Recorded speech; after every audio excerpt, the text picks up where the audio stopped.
Spoštovani gospod predsednik, delegatke in delegati, gospe in gospodje, dovolite, da vas najprej pozdravim v imenu inštituta dr. Jožeta Pučnika, čigar svetu predsedujem.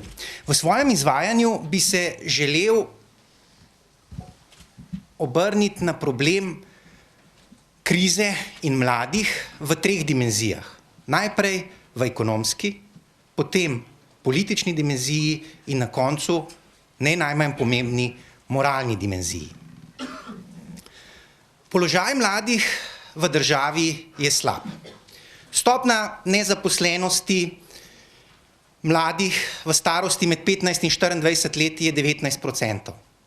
To v mednarodnih primerjavah ni prav veliko, ako ravno gre za dvakratnik stopnje nezaposlenosti, ki velja za celotno populacijo. Naprimer, v perifernih državah, kot so Grčija, je stopnja nezaposlenosti 55%, v Španiji 52%. Vendar, če upoštevate določene anomalije šolskega sistema, to se pravi, da je naš visokošolski sistem takšen, da prekomerno vpisuje mlade v študijske programe, da s tem praktično sanira oziroma umetno prikriva pravi problem brezposelnosti, se morate zavedati, da je problem nezaposlenosti med mladimi akuten. Bistveno bližji tem visokim številkam, ki sem jih izpostavil, kot pa ta uradni podatek 19%. Po drugi strani tisti med vami, ki imate zaposlitev, jo imate zelo verjetno za določen čas. Kajti? Po letu 2008 je stopnja ustvarjanja novih delovnih mest za določen čas 83%, 17% je samo takšnih, kjer gre za pogodbe za nedoločen čas. Po drugi strani si ne smemo delati utvar, da je na primer položaj starostnikov dosti boljši. Verjemite, tudi upokojeni slehernik v državi razen privilegirancev po bivšem 232. členu SPIZ-1 je slab. Tako da v Sloveniji se danes živi slabo, slabše kot leta 2008, a seveda boljše kot do leta 1991. Vprašanje, ki je, kaj se je v tej državi zgodilo? Zakaj smo do leta 2008 bili na razmeroma ugodni trajektoriji gospodarskega razvoja? Povprečna stopnja gospodarske rasti v obdobju 1993 po izstopu iz poosamosvojitvene recesije do leta 2008 je bila 4,2%. To je povprečna letna stopnja gospodarske rasti.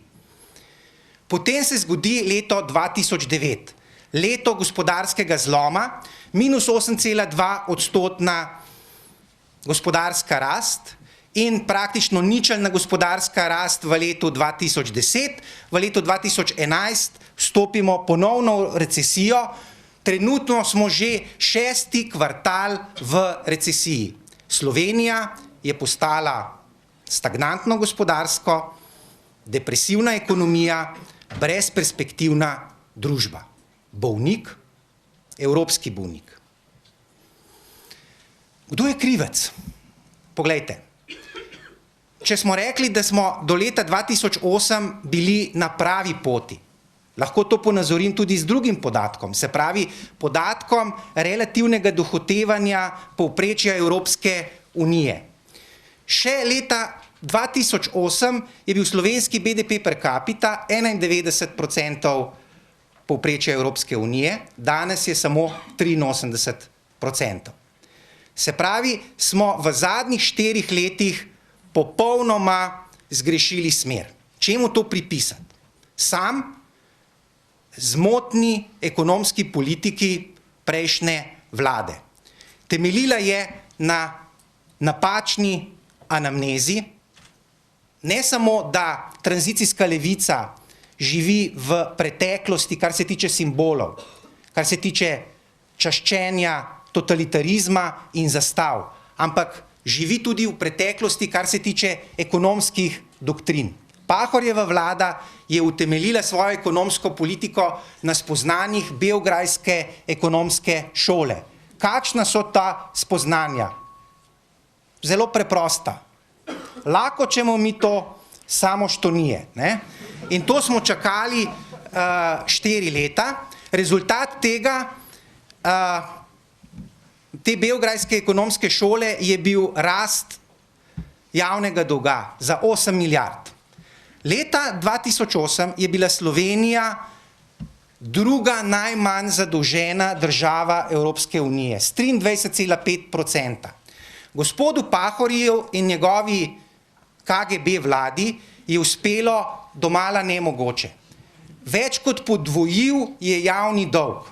Zadolžil nas iz 8 milijard na 16 milijard. To je evropski fenomen. Se pravi, smo imeli opravka z ne linearno rastjo, ampak eksponentno rastjo javnega dolga.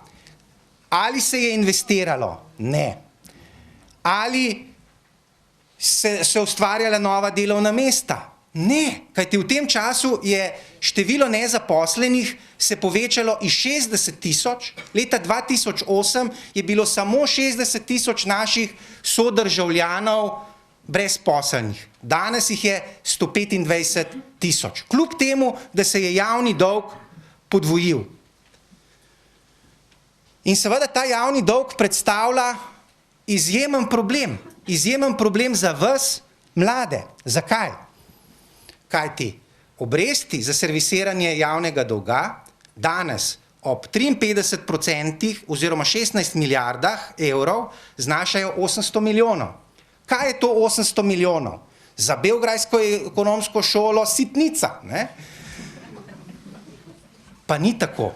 Poglejte, 800 milijonov evrov, še ne začne se leto in morate imeti samo za vzdrževanje stoga javnega dolga 800 milijonov. To je natančno enkrat več, kot dajemo za vojsko.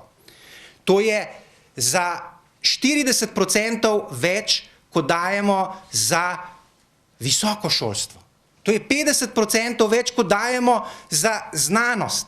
In ta javni dolg, tudi po tako očitanem varčevanju Janševe vlade, ki vendarle ni od varčevanja, Slovenija še ni spoznala resnega varčevanja, ki pa bo sledil seveda ob tem poti, kamor gremo. Po poti Grčije do leta 2011, po poti, če hočete, Latvije, Estonije, vendar kakšne so izkušnje Latvije in Estonije? Izrazito pozitivne. Bili so drzni, sposobni so bili zmanjšati javno porabo oziroma recimo plače v javnem sektorju, ne za 3%, kot nam je uspelo v lanskem letu. V letu 2009 jim je uspelo zmanjšati za 25% in ga ni bilo sindikalista, nobenega Braneta Štrukla, nobenega Duleta Semoliča, ki bi protestirali. Ulice Talina so bile prazne. Zakaj? Ker so vedeli, da za preživetje države potrebujejo filozofijo odrekanja, znoja in krvi. Tega Slovenci do danes nismo izkazali. In očitno je, da vsled tem političnim dogodkom, ki smo jim priča, da bomo v bistvu da želimo oziroma potrebujemo trd pristanek, da dobesedno kličemo trojko, da se želi te pridobitve preobrata v ekonomski politiki. In to je ključno poudariti, da je Janševi vladi v lanskem letu uspelo izjemen podvig. Preobrat stran od spoznanj beograjske ekonomske šole nazaj k konzervativno vodeni fiskalni politiki, ki temelji na zanikanju prepričanja, da je pot v lepšo prihodnost tlakovana z javno porabo. Ne, z deficiti. Ne. Pot v lepšo prihodnost je tlakovana z uravnoteženim proračunom in od tod potreba, da ravno vi, mladi, postanete največji, najglasnejši glas razuma po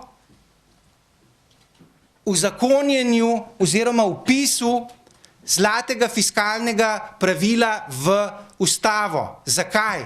Ker vam ta politični razred, ki prevzema oblast v tem trenutku, krati prihodnost. Jemlje prihodnost, kajti želi vas obremeniti ne z 800 milijoni evrov servisiranja obresti, ampak podvojiti to. Ker njihovo prepričanje je seveda, da je omejitev ni, da ne obstajajo ne fizikalni zakoni, da ne obstajajo ne ekonomski zakoni, ampak to, da narava ne prenese skokov, bo postalo jasno zelo kmalu.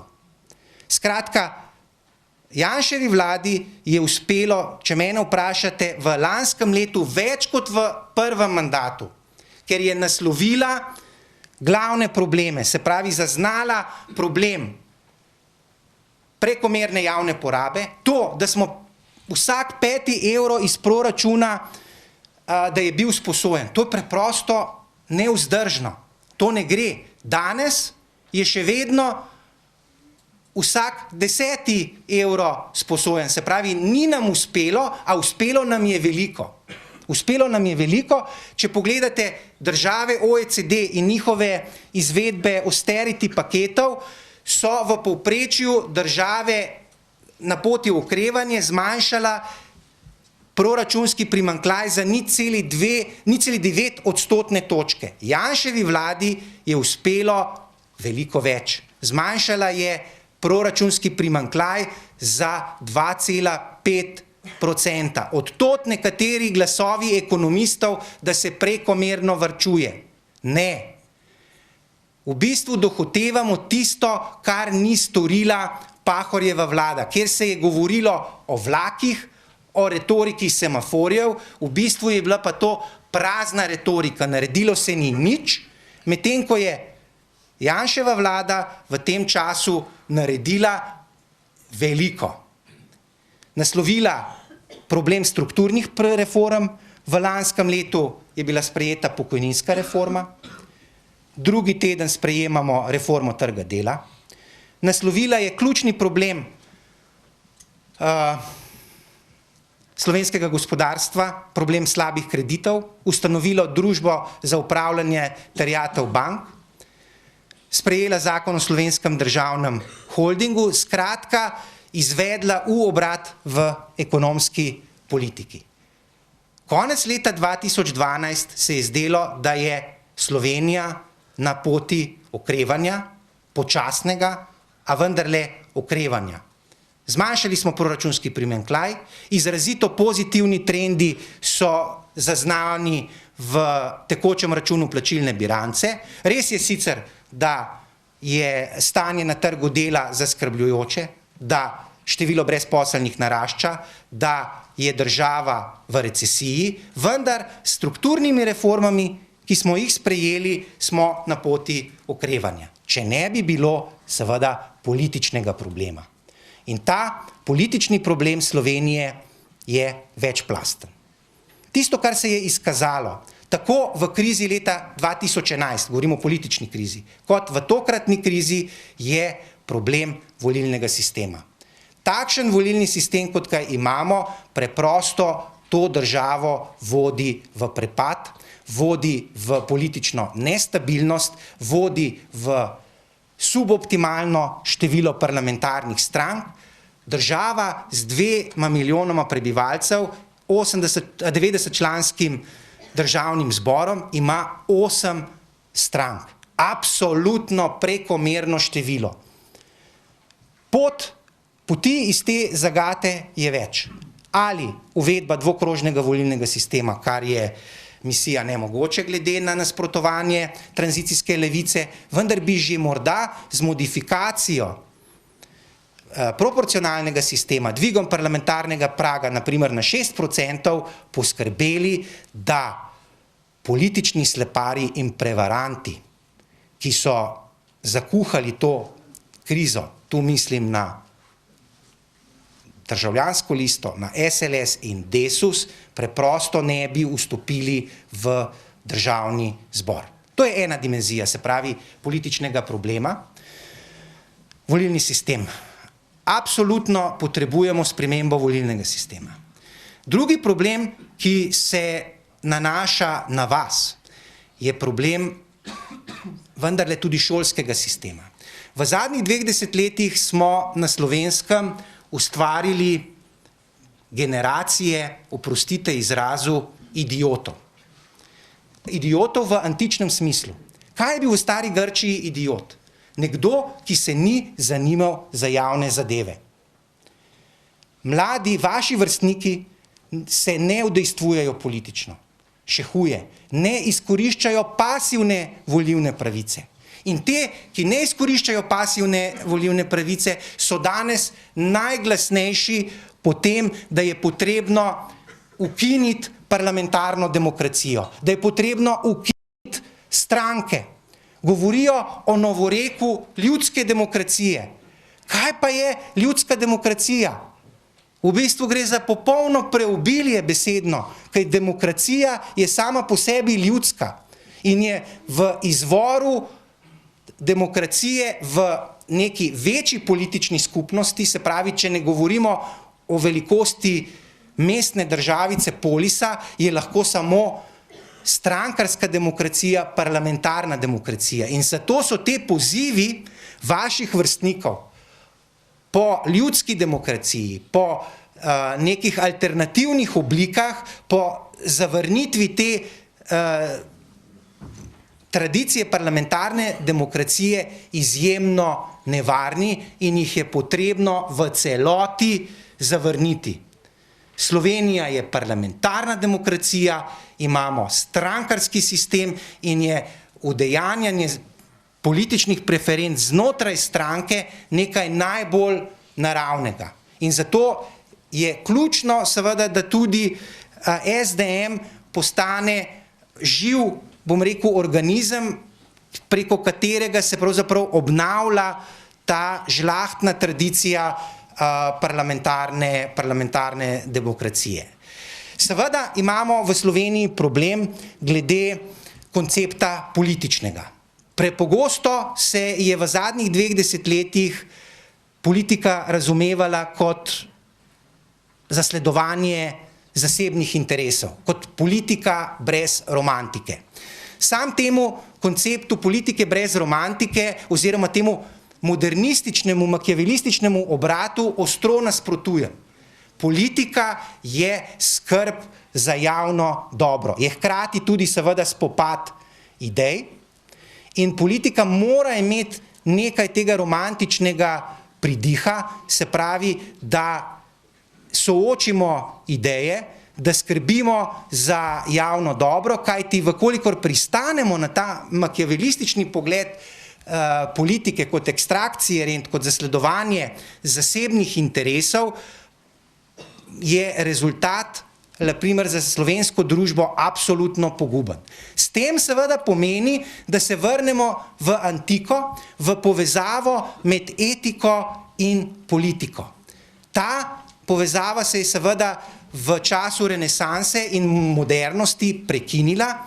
Potrebno se je vrniti k temu, da je vendarle politika nadaljevanje etike z drugimi sredstvi. In človek bi bil vesel, ko v zadnjem času posluša moralizatorje. Prvenstvo gre seveda gospodu Virantu, gospodu moralnežu, ki meče kamenje levo in desno. Srbi bi spet rekli, koga ne bi znal, skupo bi ga platijo.